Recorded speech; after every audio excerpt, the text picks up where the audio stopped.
And now, a special toast from the bride's sister. The crystal chandeliers of the Grand Ballroom at the Ritz-Carlton sparkled overhead as I gripped my champagne glass, trying to steady my nerves. My sister Isabelle, radiant in her designer wedding gown, turned to face me with a smile that didn't quite reach her eyes. I had spent weeks writing and rewriting this speech, determined to be the supportive sister despite our complicated history. The handwritten cards trembled slightly in my hands as I stood. When Isabelle asked me to, "Oh, Sarah's actually prepared notes." Isabelle interrupted, her voice carrying through the microphone she hadn't bothered to pass to me. "Always the diligent one, aren't you? At least she's good at being our family joke." Laughter rippled through the crowd of 300 guests. I saw my parents at the head table, my father hiding his smirk behind his champagne glass, my mother pretending to adjust her corsage to avoid meeting my eyes. Isabelle's new husband, William, tech entrepreneur and Silicon Valley's rising star, didn't even bother hiding his amusement. "Come on, Ezzy," he called out. "Not everyone can be a startup genius like you." More laughter. My carefully prepared speech crumpled in my fist as Isabelle continued, her words slicing through me like perfectly sharpened knives. "Remember when she tried to pitch her revolutionary software idea at our family dinner? What was it called again? Something about predictive analytics for small businesses." Isabelle's voice dripped with mock confusion. Thank goodness William was there to explain why it would never work. Saved her from embarrassing herself even more. I stood frozen, the memory of that dinner flooding back. William, already successful with his first startup, had torn my idea apart point by point while my family nodded along, not one of them coming to my defense. To Sarah, Isabelle raised her glass, her diamond ring catching the light, the sister who taught me everything I needed to know about what not to do in life. The room erupted in laughter and applause. I set down my untouched champagne and walked out, my heels clicking against the marble floor, each step echoing with humiliation. Nobody tried to stop me. Nobody called my name. In the hotel's ornate bathroom, I gripped the marble counter, staring at my reflection. The emerald green bridesmaid dress Isabelle had chosen clashed horribly with my pale skin, her final dig at making sure I wouldn't look good in any of the wedding photos. The door swung open and my mother walked in, her expression a practiced mix of concern and disappointment. "Sarah, darling, you're making a scene," she sighed, adjusting her perfectly coiffed hair. You know how Isabelle gets when she's excited. She didn't mean anything by it. I met her eyes in the mirror. When has Isabelle ever not meant to hurt me? Don't be dramatic. She's your sister. Besides, her voice took on that familiar lecturing tone. If you had followed her example, focused on business instead of coding in your room all day, maybe you have something to celebrate too. I turned to face her, 28 years of suppressed anger bubbling to the surface. "You mean if I'd stolen someone else's idea and claimed it as my own?" My mother's face hardened. "That's a terrible accusation. Isabelle worked hard for her success. William invested in her company because he saw real potential. Of course she'd defend Isabelle. She always had. No one in the family wanted to acknowledge that my sister's revolutionary software platform was based on the very idea she'd mocked at that family dinner 2 years ago. "I have to get back to the reception," my mother said, already turning away. "Try to smile when you come back in, and fix your makeup, you're looking rather pale." The door swung shut behind her, leaving me alone with my reflection and the weight of years of being the family's designated failure. I pulled out my phone, opening the email I'd received that morning, the one I hadn't told my family about. "Dear Ms. Harrison, following our meeting last week, the board has approved your proposal. Initial funding of $5 million will be transferred once final paperwork is complete. Welcome to Venture Capital Partners." I'd spent the last 2 years rebuilding my idea from scratch, adding layers of innovation that went far beyond my original concept. All those nights my family thought I was hiding in my room, I was building something they couldn't begin to understand. My company, Shadow Analytics, was about to change the game in predictive business intelligence. And I'd done it without stealing anyone's ideas. Another email notification popped up, this one from Marcus Chen, my lead developer. "Sarah, Google's team reviewed our beta. They want a meeting next week. This is big." I took a deep breath, straightened my spine, and fixed my lipstick. Then I deleted the draft message I'd been composing to my family announcing my funding news. They didn't deserve to know. Walking back into the reception, I plastered on a smile and endured another 2 hours of subtle jabs and condescending comments. Isabelle and William held court, talking about their upcoming plans to take his company public. "It'll be the biggest tech IPO of the year," William boasted to anyone who would listen. "We're revolutionizing how small businesses handle their data analytics." I bit my tongue, remembering the non-disclosure agreement I'd signed at that fateful family dinner. The one William had insisted was just a formality before I pitched my idea. Later that night, in my small apartment across town, I changed out of the horrible bridesmaid dress and opened my laptop. Lines of code filled the screen, the backbone of what would become something far beyond what Isabelle and William had built. My phone buzzed with a text from my best friend Emma. "Just saw the wedding photos on Instagram. You okay?" I texted back, "Better than okay. Meet me tomorrow at the office. It's time to accelerate our timeline." The next morning, I walked into the understated office space I'd rented in a converted warehouse. My small team of developers, people chosen for their talent and integrity, looked up expectantly. "Good weekend?" Marcus asked, knowing full well where I'd been. I plugged my laptop into the main screen, bringing up our project timeline. "Let's make some changes. We're going to be ready for launch in 3 months, not 6. Emma, who handled our business development, raised an eyebrow. "Any particular reason for the rush?" I brought up a news article about Williams' company, Advanced Business Solutions, and their upcoming IPO. "They're going public in 4 months. We need to be on the market first." Marcus studied the article, then looked at me. "Sarah, are you sure about this? Going head-to-head with your brother-in-law's company?" "They're not just my family," I said firmly. "They're our competition, and their platform has fundamental flaws they don't even realize exist." The team gathered around as I outlined our accelerated strategy. We had something Advanced Business Solutions didn't, a truly innovative approach to predictive analytics that could actually deliver on the promises Williams' company was making to investors. Over the next 3 months, we worked around the clock. I poured my initial funding into hiring more developers, refining our algorithms, and preparing for a launch that would shake the industry. My family, meanwhile, remained blissfully unaware. Isabelle and William had gone on an extended honeymoon to the Maldives.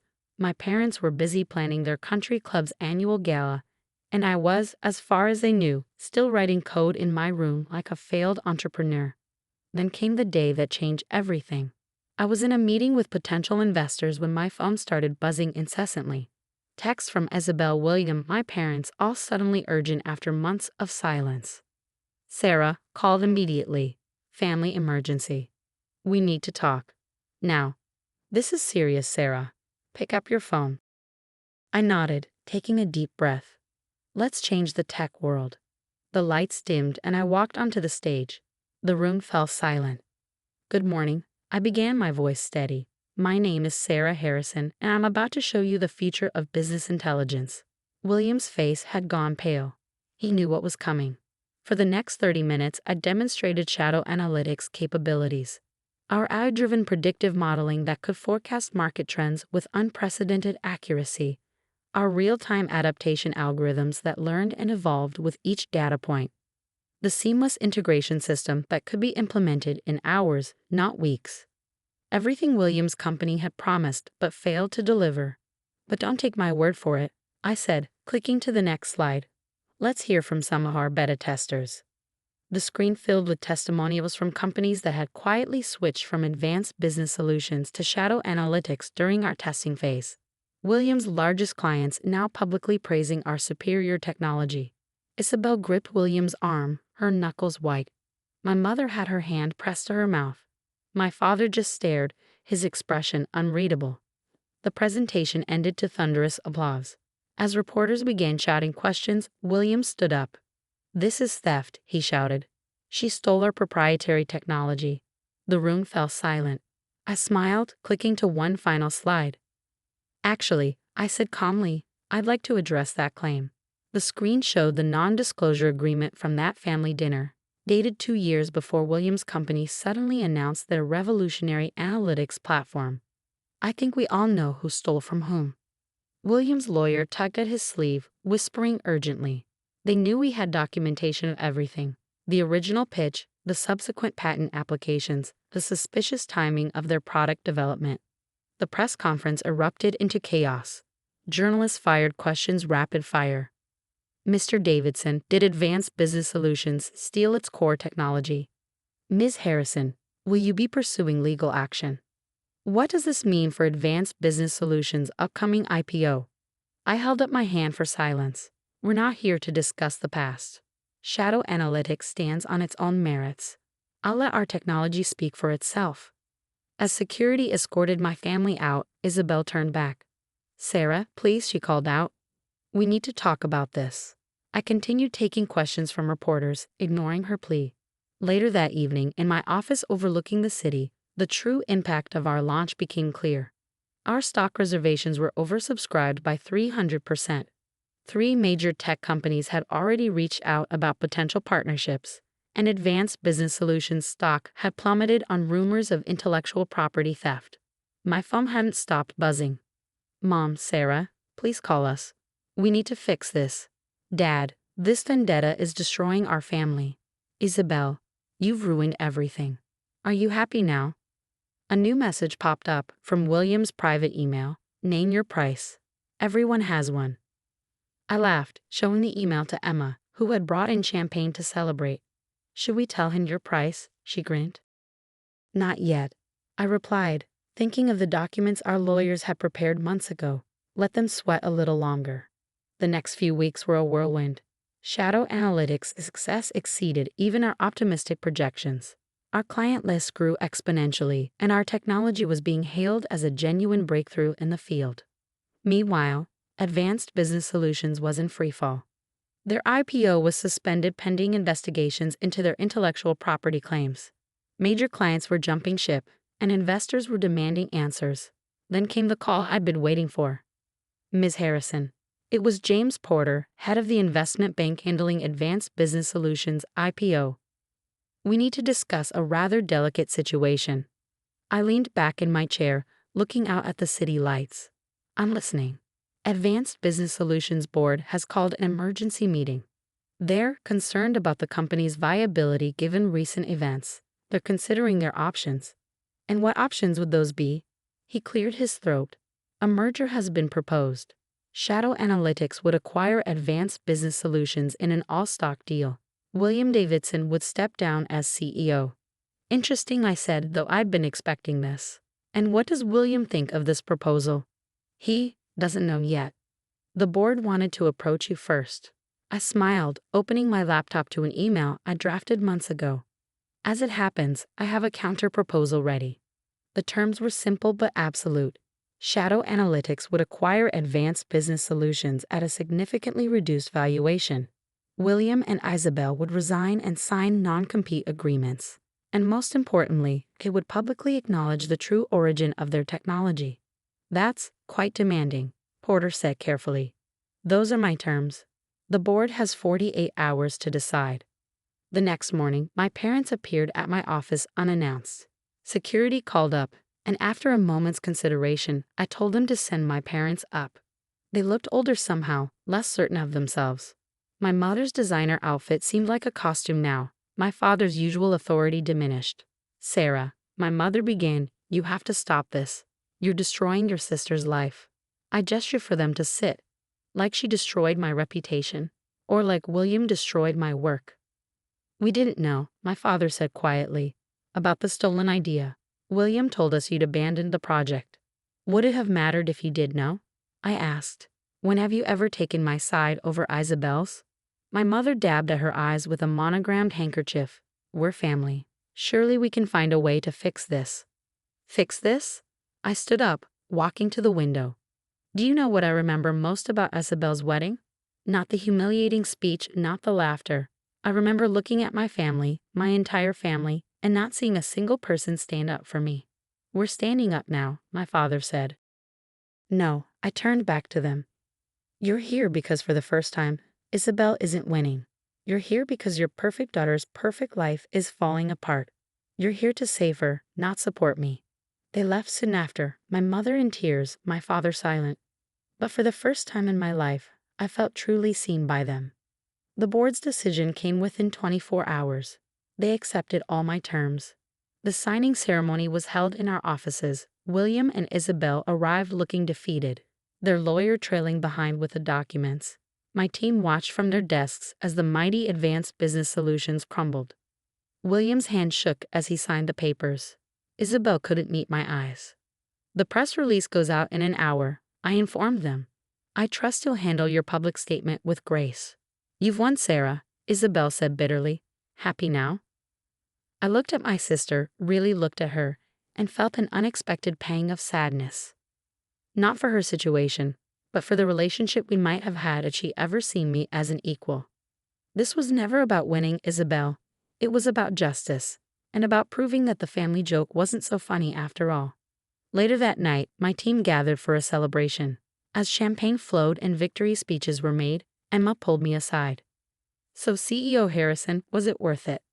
I thought about the long journey from that humiliating wedding to this moment, about the nights spent coding, the doubts overcome, the satisfaction of building something truly revolutionary. It wasn't about revenge, I said finally.